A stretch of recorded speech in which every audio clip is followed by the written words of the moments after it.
Welcome to the Loaded Cannon. Arsenal 3, Dynamo Zagreb 0. As always, let's start with a dedication for this video. And the dedication is Ahmed Abedi. I'll put the link in the comments below. He was murdered whilst driving in a car with his family, which is just, we're so used to saying these things now, but his children witnessed him die whilst driving the car.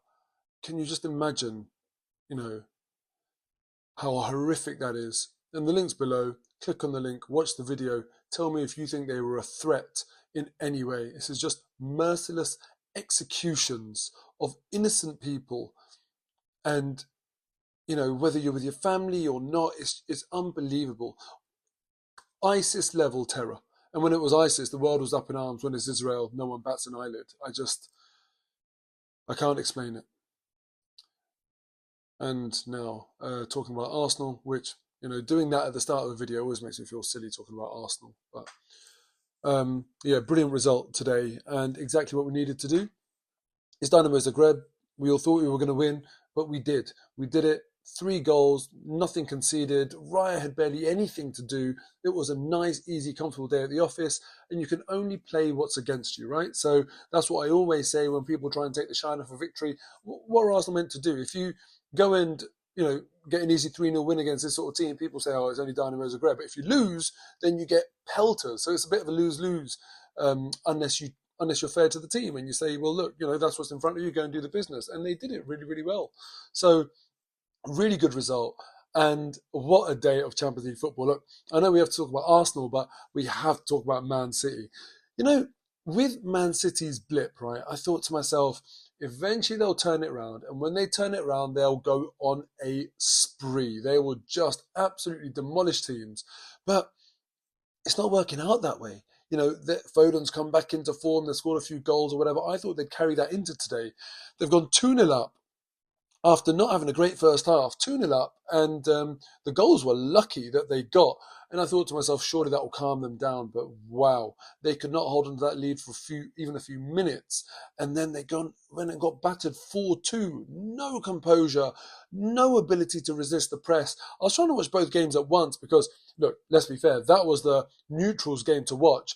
And, a long time ago, I looked at when Man City was struggling, a few months ago, I looked at it and I thought, they might not automatically qualify here. And I looked at the fixtures. And what's interesting is that guess who we play after the last round of games in this group stage? Man City. We've got Man City at home. It's brilliant news for us, their result today, because they're not going to be able to rest anyone. They're going to have to play every single big name player and they're going to have to get a result. They cannot risk it. Champions League is way too big of a prize. And Arsenal, we can get beaten away at Girona. Honestly, for me, I'd say to some players, don't even travel. Not that we want to lose, obviously, but it'd take a heavy, heavy defeat for us to go into the knockout, into the playoff round, which I just can't see happening. I think we can go to Girona and take a decent team out there, don't get me wrong. But with Man City to play in the game afterwards in the Premier League, I would definitely be saving a few players.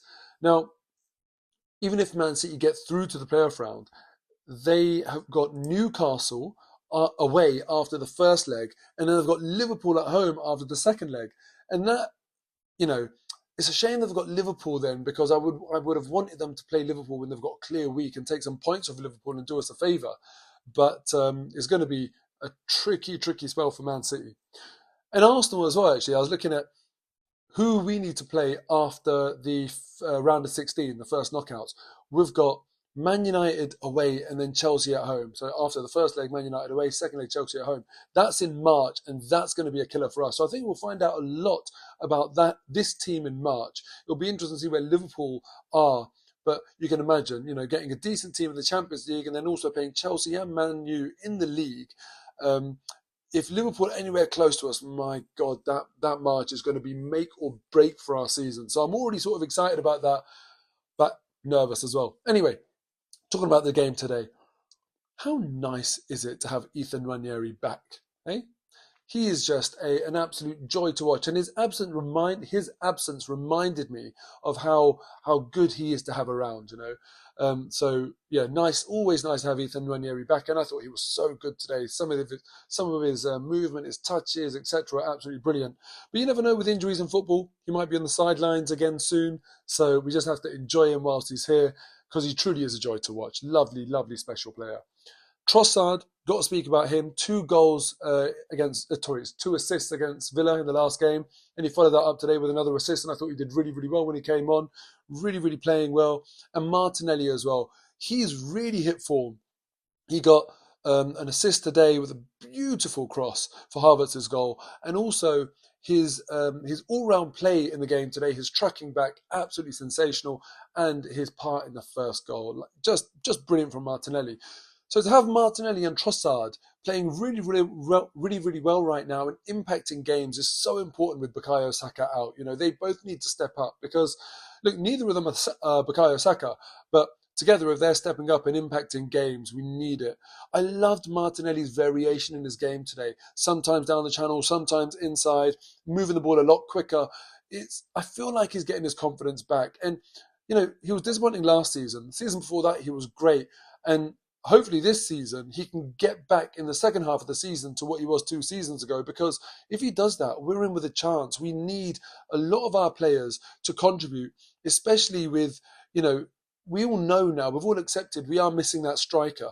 I'll talk about Havertz and how well he's done after his little rough spell, but we need a striker. And in the absence of that, it's nice to see Martinelli, Trossard doing what they're doing. Rice today, I thought he was absolutely fantastic. And I want to ask you your opinion. Put it in the comments below. Do you think he's better as an 8 or better as a 6?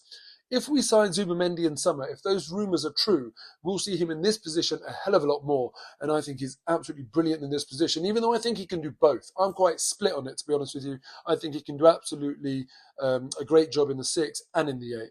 But today, timing of his runs into the box were absolutely great. He should have had 2, but for him to get 2 clear-cut chances, it really shows how good his movement was, how good his arrival time into the box was.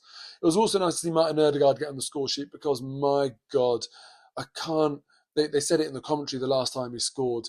April. I mean, awful. He needs to be a lot more. I guess he was out as well, so that's part of it with an injury. But he needs to be a lot more visible in terms of those goal contributions for us and getting on the end of stuff. Anyway, that's basically the analysis after today's game. I'll leave it on this. I've said for a long time this season, I think we've got more chance of winning the Champions League than the Premier League. There's something about our style of play that just works for us in this format. We've only conceded 2 goals in 7 games. That's the same amount of Liverpool, and only Inter have conceded less. They've conceded 1 goal in their same number of games. There's something about us in this competition that just works, and I'm excited. I'm excited about where we can go, how far we can go. There's a lot of very good teams in this competition, so I'm not saying we're favourites. I'm not saying we will win it. I'm just saying I think it just suits us more than the Premier League. So let's see what happens. Imagine a glorious end to the season in the Champions League, but let's not get too excited. I'll see you next time. On to Wolves. I'll see you there. Take care.